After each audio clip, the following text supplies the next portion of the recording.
Hello students, come to very important part as far as 12th board is concerned. बराबर. See the thing is, ये देखो यहाँ पे मैंने क्या लिखा है, important long answer question in board exam, and if you have noted, I have modified the entire diagram. Right? ये पूरा diagram हमने modify भी किया है. बराबर. So this total diagram is very important for state board, जिसमें हमको maximum mark out of mark आ सकते हैं अगर हम स्टेट बोर्ड और ये डायग्राम फॉलो करेंगे. राइट, सेम डायग्राम है, कोई फर्क नहीं है. सिर्फ मैंने यहाँ पे जो राइबोज शुगर ड्रॉ करके बताए थे, डीऑक्सीराइबोज शुगर ड्रॉ करके बताए थे, उसकी जगह एक स्ट्रेट सिंगल स्ट्रैंड ड्रॉ किया है. I made it more simple. Okay, चलो. सो स्टेट बोर्ड के हिसाब से we'll talk about the steps, right, and we'll explain the diagram. Okay, so DNA replication is a process occurring in meiosis as well as mitosis. It produces exact copy. DNA replication occurs in S phase of interphase. ये यहाँ पे देखो, ये मैंने यहाँ पे मोनैड draw किया है. मोनैड ड्रॉ किया है. One monad, one chromosome, one DNA. Right, जब ये एस फेज फॉलो करेगा तो यहाँ पे हमको देखो, ये एक डीएनए, ये दूसरा DNA, this two are called sister chromatids connected to each other at this point called centromere. Connected to this point centromere. बराबर. Right, so monad converted to dyad in S phase of interphase, and in S phase this process of DNA replication occurs.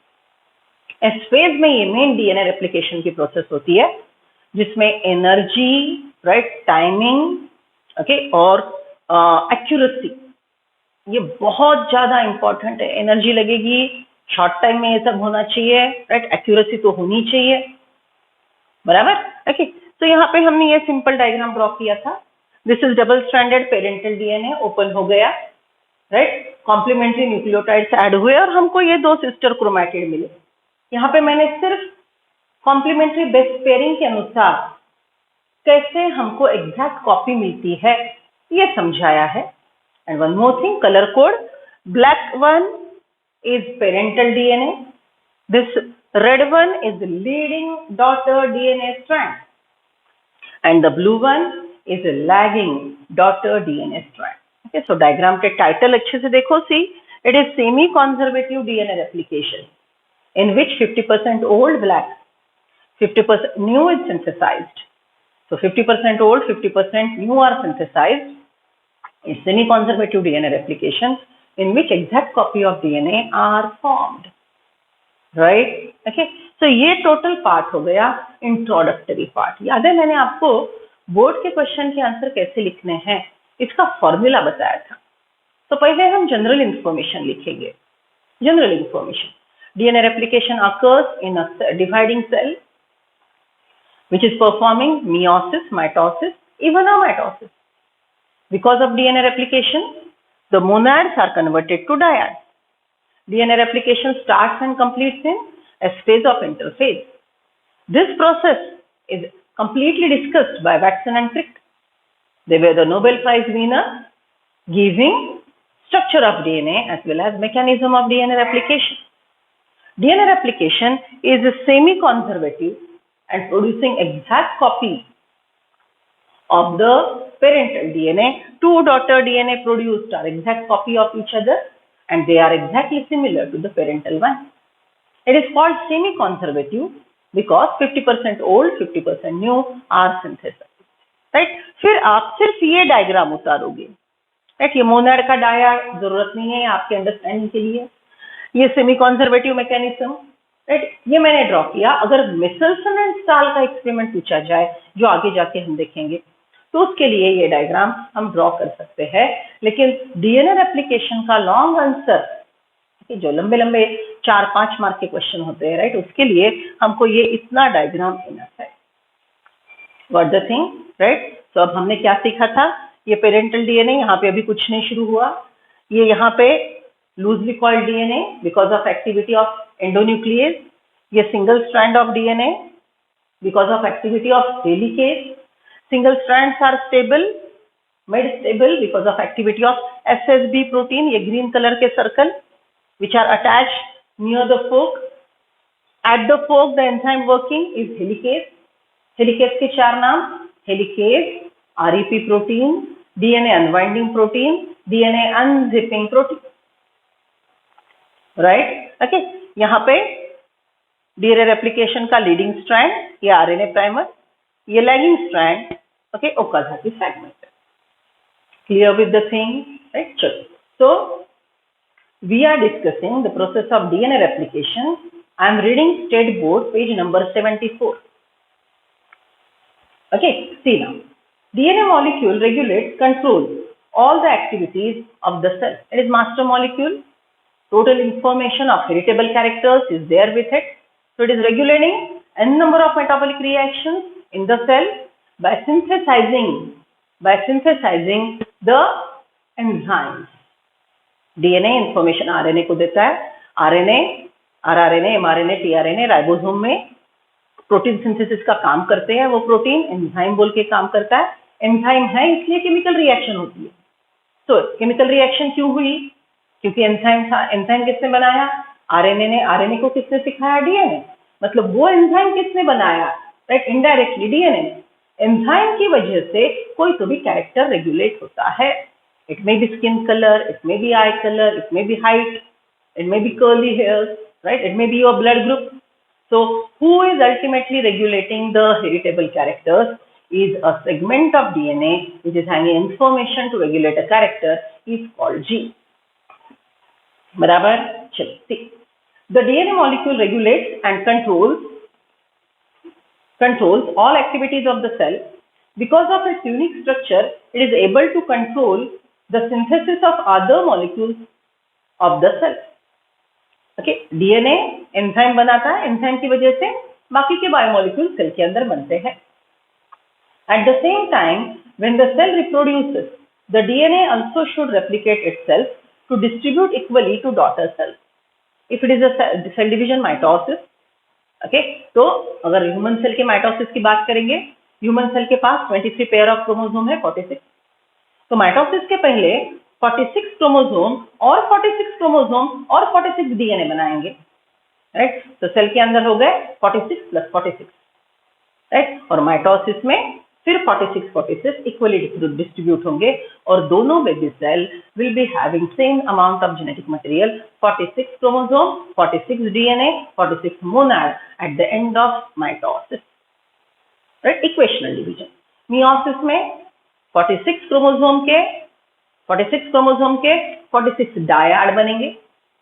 फिर 23 died meiosis 1 में बंटवारा होगा. 23 died के फिर से 46 sister chromatids वाले daughter chromosome बनेंगे और डॉटर क्रोमोसोम फिर हाफ रिड्यूस होंगे. तो मियोसिस में हमको 4 बेबी सेल मिलते हैं, 23 ईच सेल. राइट, तो दोनों में माइटोसिस में भी 46 के डबल होते हैं, मियोसिस में भी 46 के डबल होते हैं. राइट, माइटोसिस में 46 के डबल होके 46 में बटते हैं. मियोसिस में 46 का डबल होके 23 में बंटवारा होता है. Meiosis 1, meiosis 2. Right, okay. So DNA replication occurs in a cell performing meiosis as well as mitosis. Background को पकड़ के चलेंगे. सेल डिवीजन चैप्टर अलग, राइट, जीन्स मॉलिक्यूलर बेसिस अलग, मेंडल अलग, ऐसा नहीं सीखना है. हम हमारा बेस पकड़ के चलेंगे. All the genetic material is present in nucleus in eukaryotic cell. So right now we are discussing DNA replication of eukaryotic cell occurring in the nucleus in nucleoplasm. Eukaryotic cell में DNA replication का location क्या है? Nucleus in nucleoplasm. Right? See. As a carrier of genetic information, DNA has to perform 2 important functions. DNA genetic material है, historical account पे हमने सीखा. तो as a genetic material उसको 2 properties निभाने हैं. One is autocatalytic and other is heterocatalytic. So see, heterocatalytic function. When DNA directs the synthesis of chemical molecules other than itself, then such functions of DNA are called heterocatalytic functions. DNA जब बाकी के biomolecule बनाने को direction देता है तो वो function को बोलेंगे heterocatalytic activity. For example, DNA regulates synthesis of RNA by the process of transcription, and it regulates synthesis of protein indirectly by the process of translation.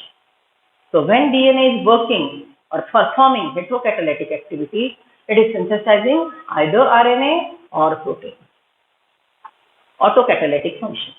When DNA directs the synthesis of DNA itself, the functions of DNA is called autocatalytic function, that is replication.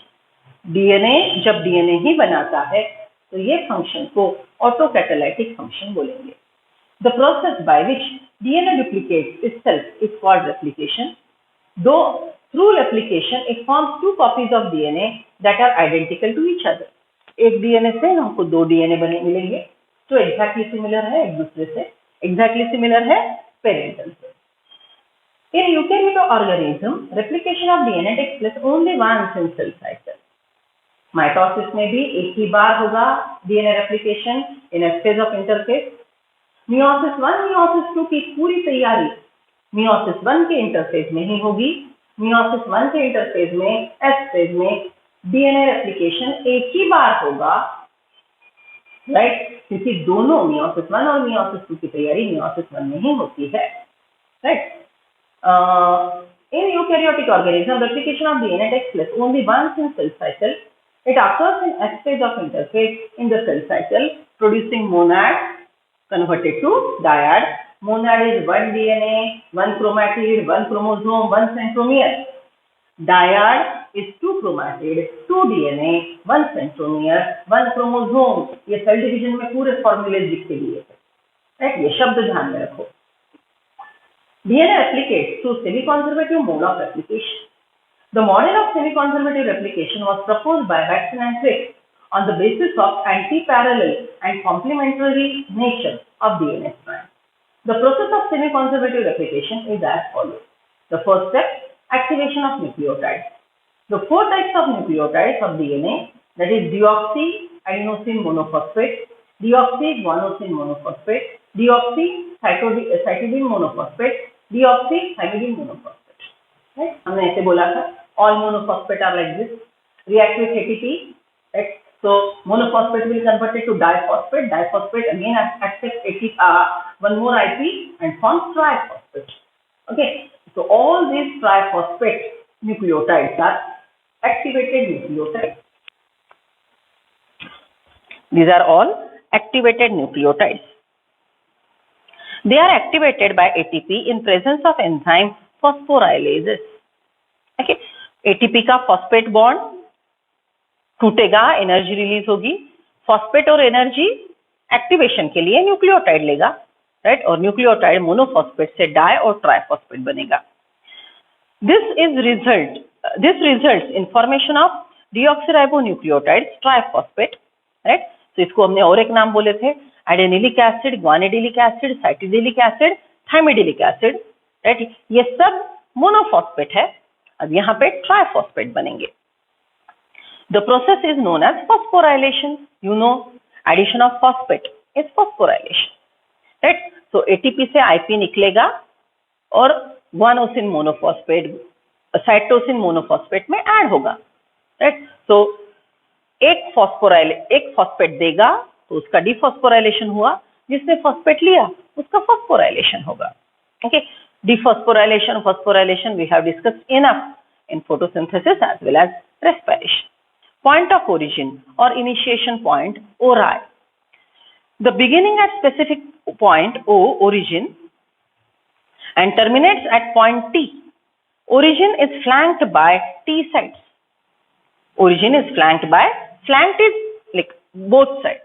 Origin, then termination point. फिर दूसरा origin. बराबर? हमने क्या बोला था कि eukaryotic DNA के पास ज्यादा ओरिजिन है, राइट? सो देखो, अगर ये यूकैरियोटिक डीएनए है, राइट, यहाँ पे डीएनए रेप्लिकेशन शुरू हुआ और यहाँ पे डीएनए रेप्लिकेशन शुरू हुआ, राइट? तो ये ओरिजिन का, राइट, ये ओरिजिन से जो डीएनए रेप्लिकेशन शुरू हो रहा है वो यहाँ पे टर्मिनेट होगा और इसका डीएनए रेप्लिकेशन जहाँ पे शुरू हो रहा है ये ओरिजिन है, इसका टर्मिनेशन यहाँ पे होगा। So origin termination, origin termination, origin termination.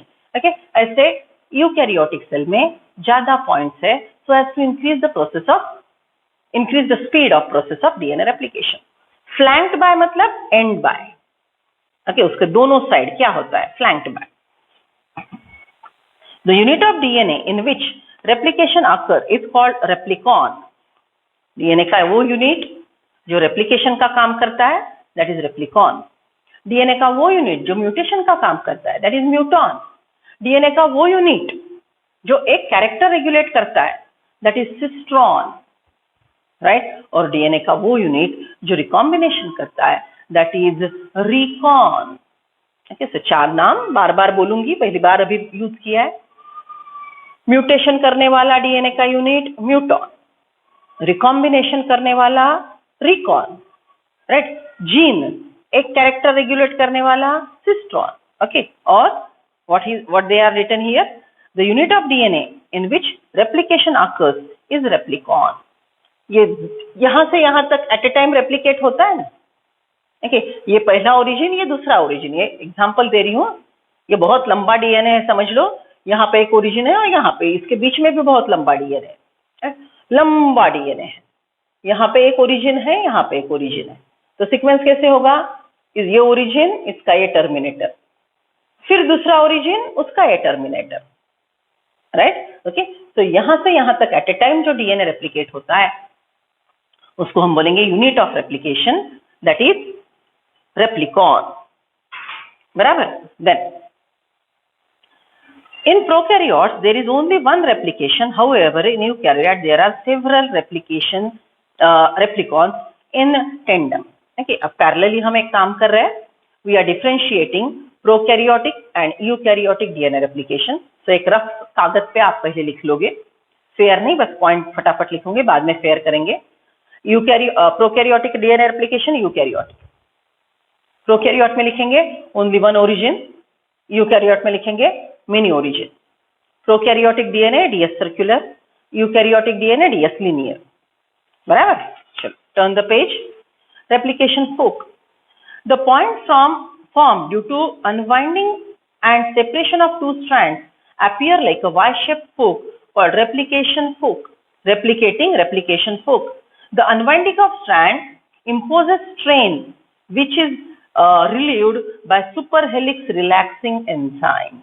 देखो ये पॉइंट एनसीईआरटी पे कहीं नहीं आया है, ये पॉइंट यहाँ पे आएगा। देखो ये डीएनए का डबल स्ट्रैंड, हेलिकेज इसको खोलते जा रहा है, खोलते जा रहा है, खोलते जा रहा है, बराबर। ओके, देखो डीएनए को रिलैक्स करने का काम एंडोन्यूक्लियस ने इनिशियली किया था, याद है, हमने बोला था DNA is like a thickly coiled wire rope.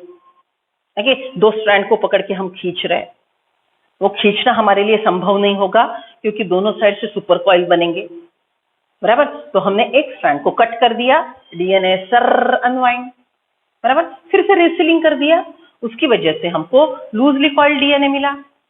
अब हेलिकेज वो लूजली कॉइल्ड डीएनए को खोल रहा है, खोल रहा है, खोलते जा रहा है, राइट। सो जस्ट इमेजिन ये हेलिकेज यहाँ पे काम कर रहा है, खोलते जा रहा है, खोलते जा रहा है, राइट। तो ऊपर कंटिन्यूअस अनकॉइलिंग की वजह से, राइट, ऊपर ये लोकेशन पे डीएनए का सुपर कॉइल होगा, राइट, ज्यादा थिक कॉइलिंग तैयार होगा।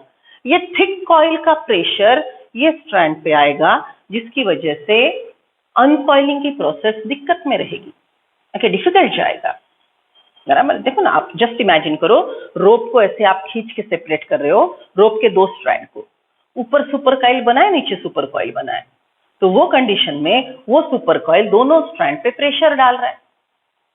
आपका फोर्स, आपकी शक्ति जब कम गिरेगी, आप छोड़ दोगे तो फिर से वो कॉइल हो जाएगा, राइट। सो डीएनए पे यहाँ पे, राइट, डीएनए के यहाँ पे सुपर कॉइल हो रहा है, राइट, यहाँ पे सुपर कॉइल हो रहा है। तो सुपर कॉइल की वजह से, राइट, सुपर कॉइल की वजह से क्या होगा, नीचे प्रेशर आएगा, बराबर। इन दैट सिचुएशन ये सुपर कॉइल को रिलैक्स करने वाला एंजाइम, इसका नाम लिख लो, super coil relaxing enzyme, right. और ब्रैकेट में और एक शब्द लिखना, टोपोआइसोमरेज। यहाँ पे ये नाम नहीं है, एनसीईआरटी में तो बिल्कुल ही नहीं है, आपको एमसीक्यू बुक में मिलेगा। Supercoil relaxing enzyme oblique topoisomerase, right, ये यहाँ पे काम करता है। सुपरकॉइल यहाँ पे बनेगा तो यहाँ पे वो आके जुड़ जाएगा, राइट, और सुपरकॉइल को रिलैक्स करेगा।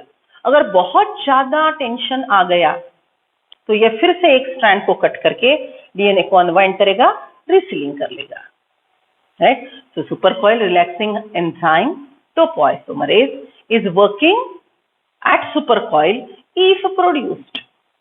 See, synthesis of new strand. Each separated strand acts as mold or template for synthesis of new complementary strand. The one who guides is template. DNA replication को गाइड करने वाला, राइट, इसको guide करने वाला ये, okay, ये blue strand को guide करने वाला black is template, is mould, okay, mould मतलब शेप देने वाला, बराबर।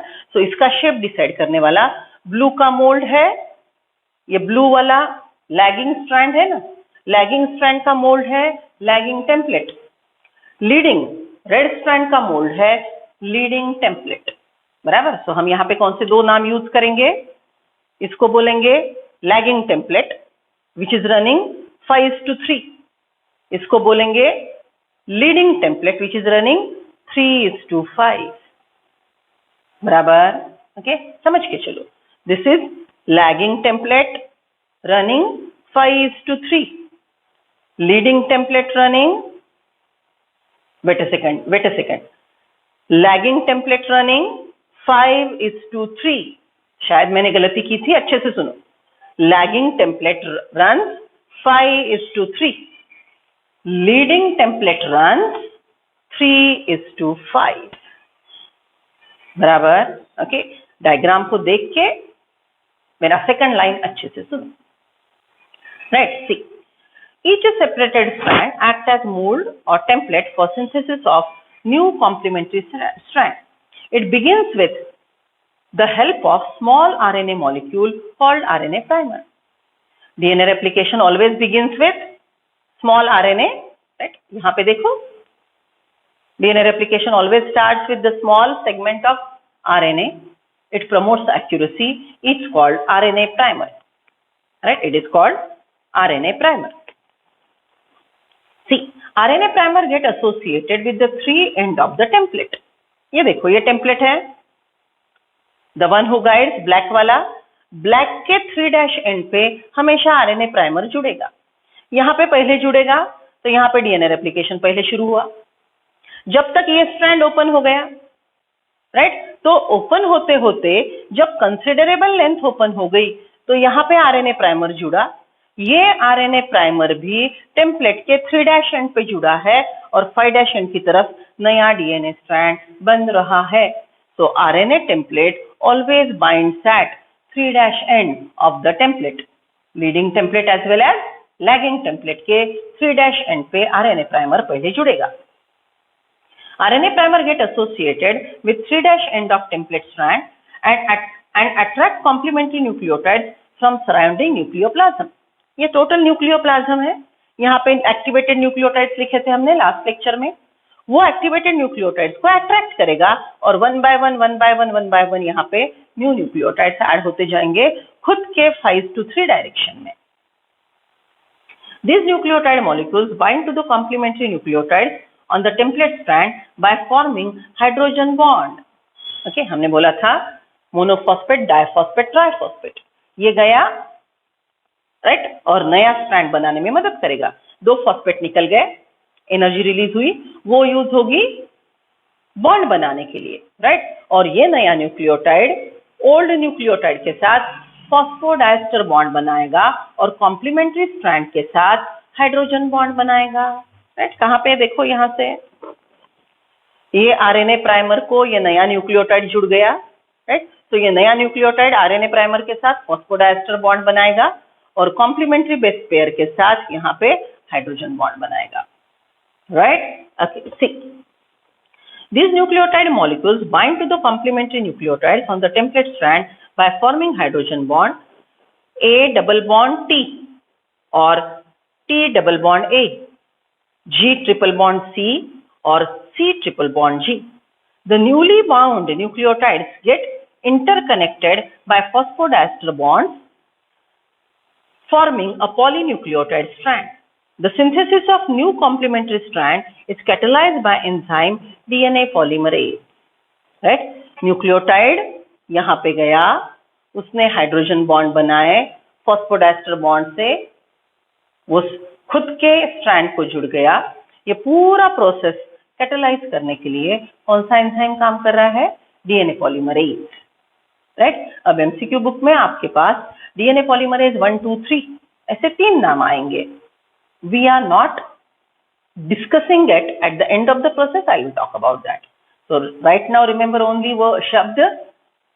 The DNA polymerization is caused by DNA polymerase. RNA primer is synthesized by primase. Leading and lagging strand. The template strand which with free end is known as 3' free end is known as leading template. ये वाला right, ये यहाँ पे जो है ये वाला बराबर, ये है लीडिंग टेम्पलेट। ओके, ये है लैगिंग टेम्पलेट। तो ओपन एंड, वो ओपन एंड 3' एंड है तो वो है लीडिंग टेम्पलेट, ओपन एंड 5' है तो वो है lagging template. The process of replication always start at 3' end of template and proceed towards 5' and and proceed towards 5' end. Right? See,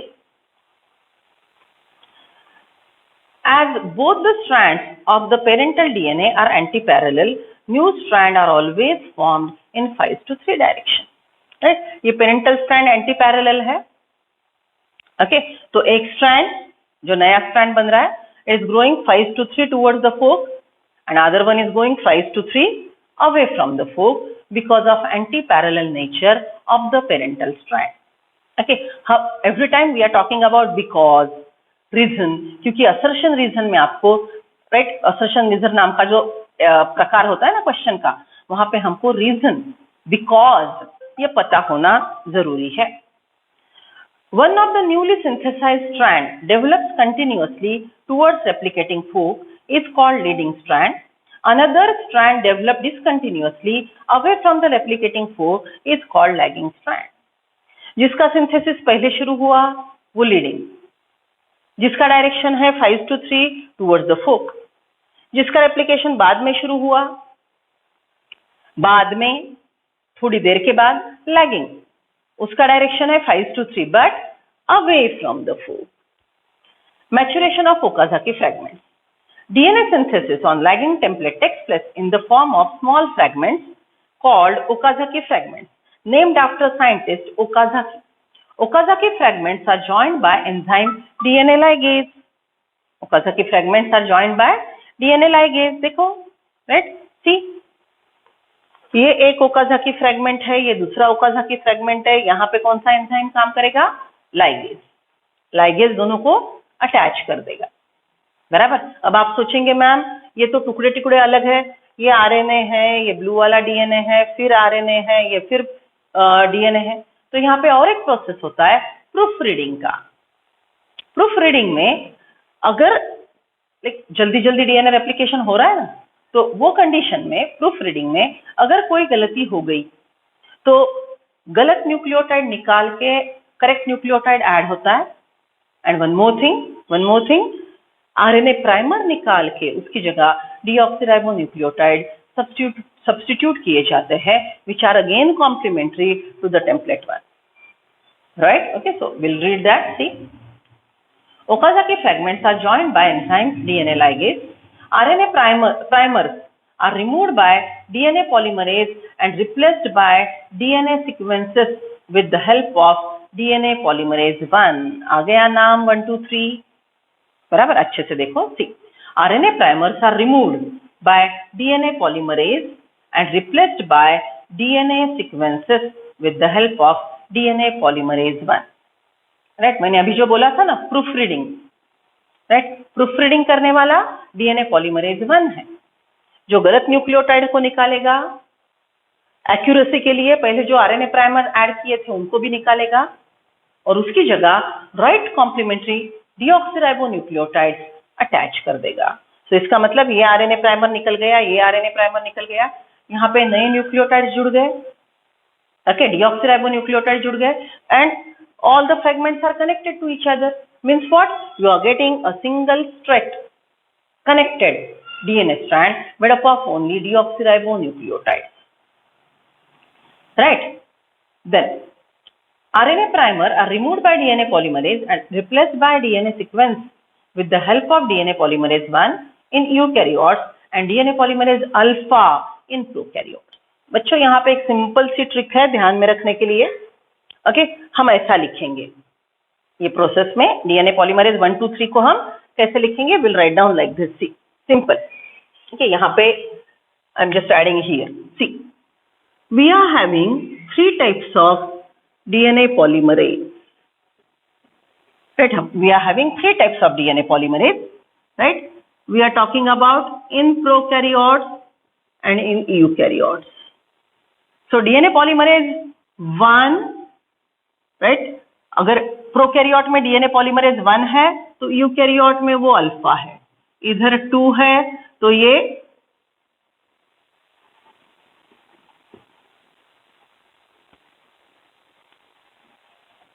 तीन ऐसे नाम ध्यान में रखेंगे।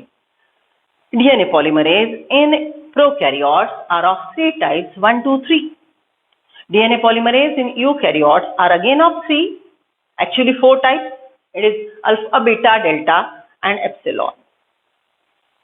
Okay, what we said here just now, that this one DNA polymerase 1 in prokaryote equal to DNA polymerase alpha in eukaryote is working for proofreading.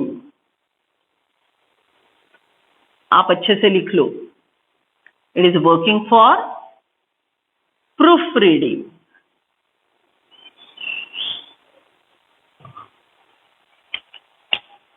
DNA polymerase 2 को ज्यादा importance नहीं है तो इसको हम भूल जाएंगे। डीएनए पॉलीमरेज 2 का ज्यादा काम नहीं है तो इसको हम भूल जाएंगे, राइट। और बहुत ज्यादा एक्टिवली काम करने वाला most important one which is going on adding the nucleotides, which add nucleotides on leading strand as well as lagging strand, is the third one, DNA polymerase 3 in prokaryotes and DNA polymerase delta and epsilon in eukaryotes. Just try to remember what is the sequence I teach you? DNA polymerase in prokaryotes, DNA polymerase in eukaryotes. DNA polymerase in prokaryotes 1 2 3. DNA polymerase in eukaryote alpha beta delta epsilon. 1 is alpha, 2 is beta, 3 is delta and epsilon. 2 को हमने भूल जाना है। DNA polymerase 1 and alpha are working as proofreading, removing the wrongly added nucleotides, removing RNA primer, okay, substituting it by correct deoxyribonucleotides. 2 को हम भूल गए। 3 is adding new nucleotides by following the rule of complementarity, right? Okay, see, this is what is regarding RNA polymerase 1 and alpha. Finally, DNA gyrase, आ गया नाम, topoisomerase. Finally, DNA gyrase topoisomerase enzyme form double helix to form daughter DNA molecule. Right? जो हमने भी बोला था कि super helix relaxation का काम करने वाला, डबल स्ट्रैंडेड डीएनए को कंप्लीशन का रूप देने वाला, that enzyme is topoisomerase. Formation of daughter DNA molecules. At the end of replication, 2 daughter molecules are formed. In each daughter DNA, one strand is parallel and the other one is totally newly synthesized. ये double stranded DNA, black one is old, red is totally newly synthesized. In this, black one is again old and the blue one is again completely newly synthesized. Second, differentiate between leading strand and lagging strand. Third Third point, differentiate helicase DNA polymerase. I know you can write down hardly 2-3 points, but write down that thinking process is initiated and automatically the understanding gets promoted. Getting my point? Differentiate DNA polymerase helicase. So tomorrow we'll start with discussing differences.